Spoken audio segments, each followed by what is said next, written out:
"Hi, you're on the Reddit Confessions channel." She locked the bedroom door on me. Not during a fight, not during an argument, just a regular Tuesday night. I came back from brushing my teeth, and the door was shut. Click. Locked from the inside. No warning, no explanation. And when I knocked, confused like some guest in my own house, her voice came through the wood. "I just need space. Don't take it personally." I didn't yell. I didn't demand anything. I just stared at the doorknob, toothbrush still in my hand, and realized I wasn't her husband anymore. I was just a disturbance. I spent the night on the couch again. No blanket, no kiss goodnight, not even a glance. The dog, who isn't even allowed on the furniture, curled up next to me like he knew I needed it. My wife, she slept just fine, apparently. The next morning, she made coffee for herself. I asked very calmly, "Is something wrong?" She sipped and said, "Howard, you're too emotional. I'm not your therapist. I don't owe you intimacy. Get that through your head." Right there in our kitchen, with sunlight hitting the counter like nothing was broken. That phrase, "I don't owe you intimacy." It sank in like acid. She didn't yell it. She meant it. She said it like a line rehearsed from some self-help podcast. I didn't respond. I just nodded. But inside, I shattered. Because for years, I thought if I just worked harder, fixed the leaky faucet faster, bought the right groceries, said "I love you" more often, she'd notice, she'd come back to me. But no. She had already left. Her body was in the house, but her soul had checked out months ago. And now she was blaming me for wanting connection. So I did what any emotionally drained, sleep-deprived, walking doormat would do. I smiled. And then I spent the next 72 hours showing her what life looks like when I stop owing her my attention, my comfort, my kindness, or my loyalty. No shouting, no big speech. Just quiet withdrawal. But here's the thing about silence. It gets loud when someone's not used to hearing it. And the moment she started noticing my absence, my real absence, she panicked. That's when secrets began slipping out. And trust me, what I found was worse than I imagined. Something shifted after that night. I wasn't sure if it was in her or in me. I started noticing things I'd ignored before. The way Delaney would step outside to take certain calls, how her smile, the one I hadn't seen directed at me in months, would flicker across her face when she was texting someone. I wasn't looking for signs. I wasn't trying to play detective. But when you're no longer included in someone's world, you start noticing who is. She started dressing nicer. I mean, really trying. Lipstick on a Tuesday. Heels for a quick errand. And when I asked, all I got was, "I'm allowed to feel good about myself." Sure. But why now? Why all of a sudden, when she'd spent the last year telling me she was too tired to go anywhere with me? The real punch came a few days later. I came home from work and heard laughter. Deep, relaxed, flirty laughter. I followed the sound to the kitchen window and stopped. There she was on the phone, leaning against the counter, twirling a piece of her hair, smiling like the girl I used to know. But when she saw me through the window, her face hardened so fast it made me dizzy. She ended the call without a word, walked past me and said, "Don't look at me like that." Like what? Like I noticed you were happy. Just not with me. I didn't say anything. I was tired of repeating the same cycle. Ask, get dismissed, walk away feeling small. I didn't want another lecture about how I was too emotional or clingy. That night, I turned off the alarm clock, hers too. I let her be late for once. She stormed into the living room, yelling, "Howard, why didn't you wake me?" I smiled. "You don't owe me intimacy. I don't owe you timekeeping." She blinked, and for the first time, she didn't know what to say. Something in her cracked, but I wasn't done, because I had just started paying attention, and what I was about to discover next would take everything to a whole new level. The next morning, something inside me clicked. Not in a triumphant way, but like a weak light bulb flickering on in a dark, moldy basement. I wasn't crazy. I wasn't dramatic. I was just stupidly, painfully late to a reality that had been slapping me across the face for months. Delaney didn't just stop loving me. She had started loving someone else. She wasn't distant because of work stress or exhaustion. She was already building a world where I didn't exist. Piece by piece. Smile by stolen smile. And I found the first brick of that world in her car. She had taken mine that morning because hers needed gas. Normally, I wouldn't have checked, but I forgot my laptop in the passenger seat the night before. I opened the door, and the first thing I saw was a receipt. Nothing special, just a crumpled paper from a local wine bar. But the time on it, 11:48 p.m. That was the same night she told me she was staying late to help her sister pack for a move. And she never drinks wine. Ever.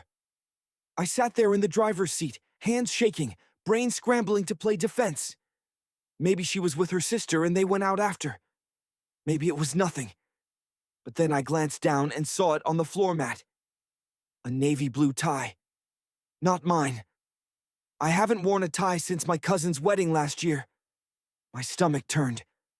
I picked it up like it was radioactive. It smelled faintly like cologne I didn't recognize. Warm, sharp, confident. Everything I wasn't. I didn't confront her that night. Not yet. Instead, I did something I never thought I'd do. I took the tie. I folded it neatly. I placed it on her pillow and I waited.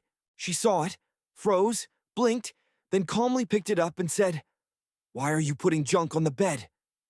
That's when I realized something even worse than betrayal. She didn't respect me enough to lie properly anymore. She thought I was so weak, so spineless, that I'd just swallow it again. But I wasn't planning to cry this time. No.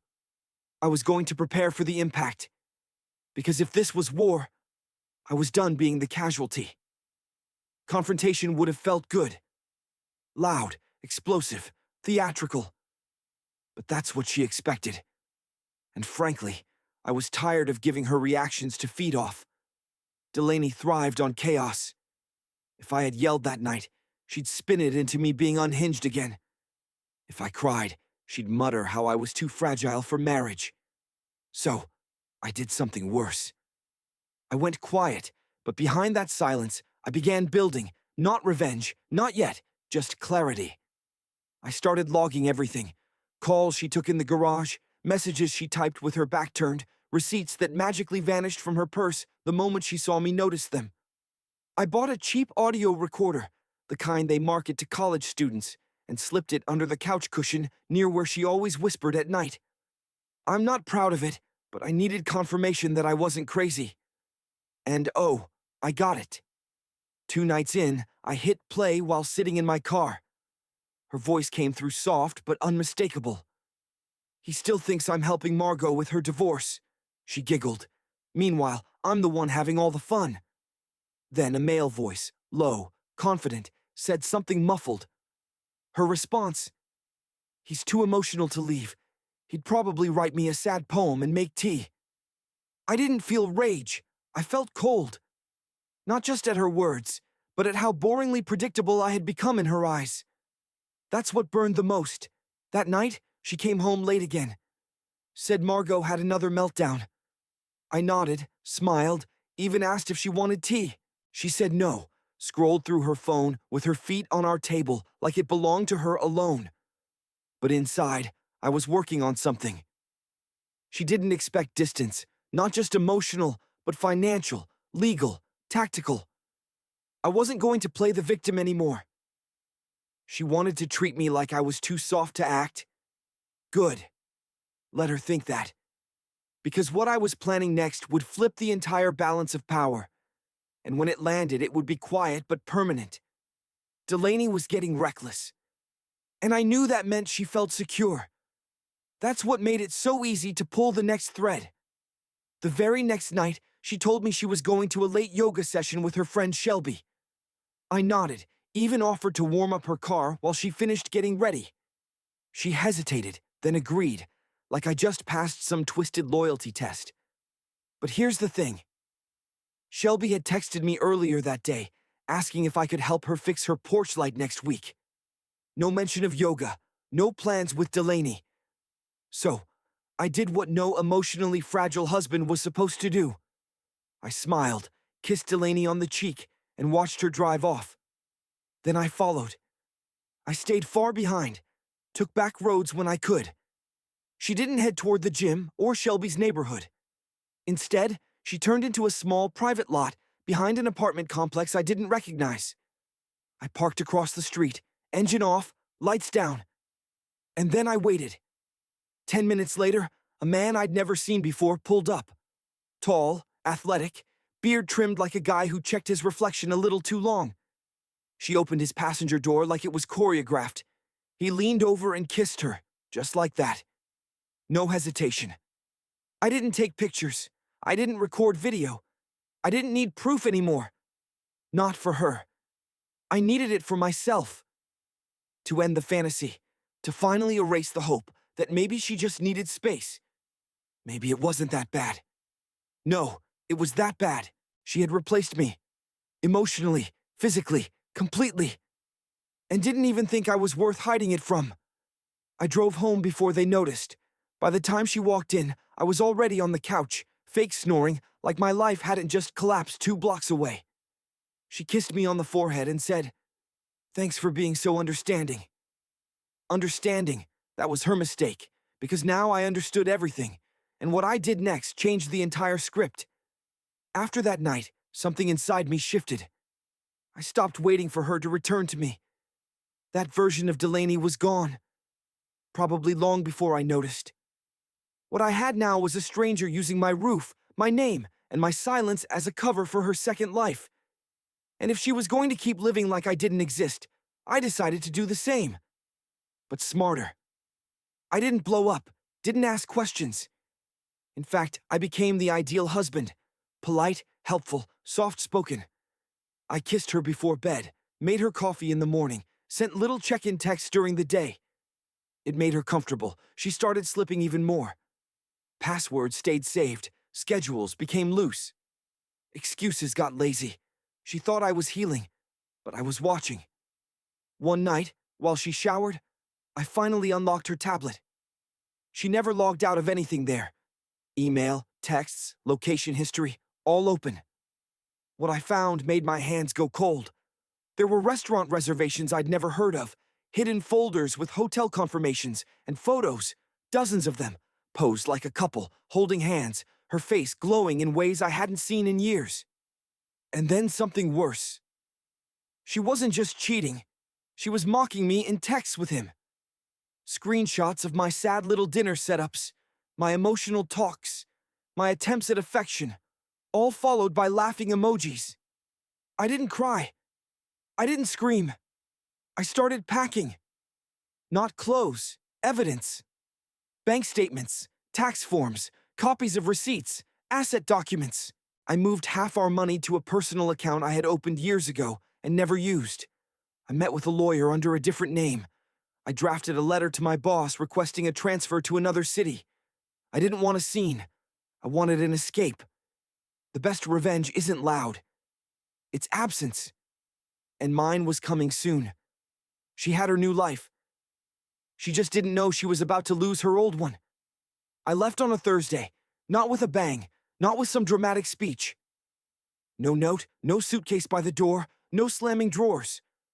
I just got up earlier than usual, turned off the alarm before it buzzed, grabbed the envelope I had hidden inside a cereal box, and walked out.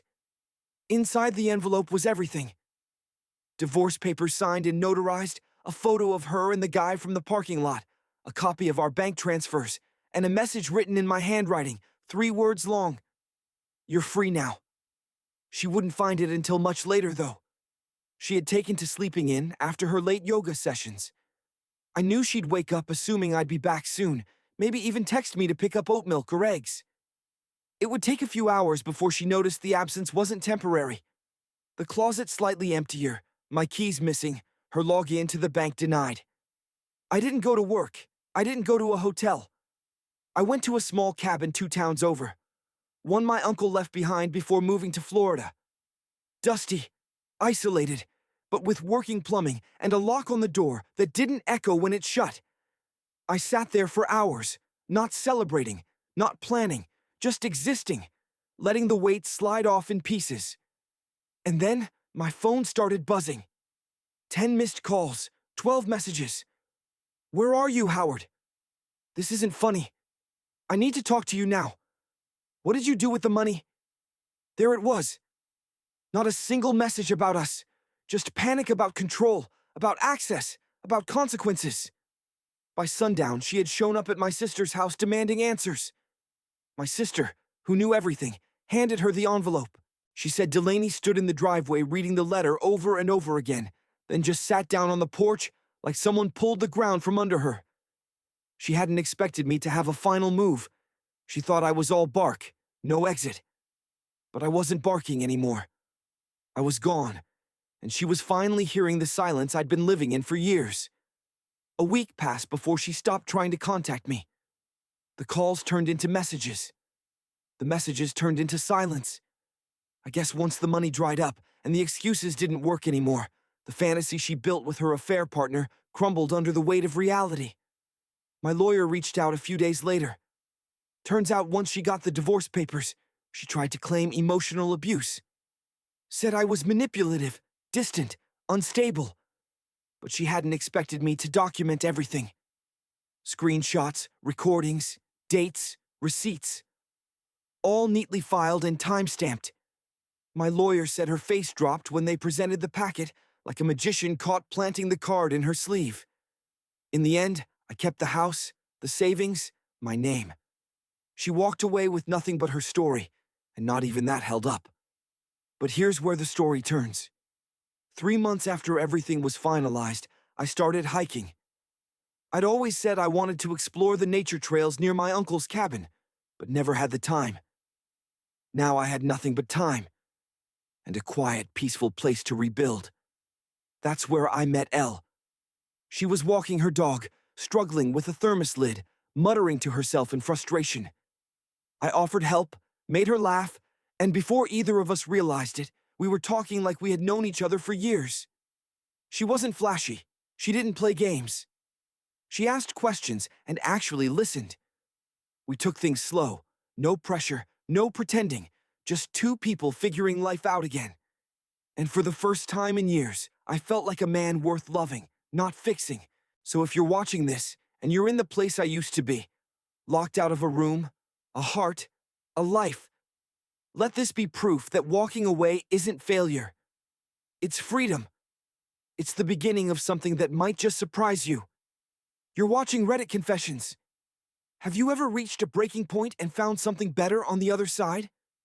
Share the most surprising thing that happened after you walked away in the comments below. And remember, silence doesn't mean weakness. Sometimes it's the loudest move of all.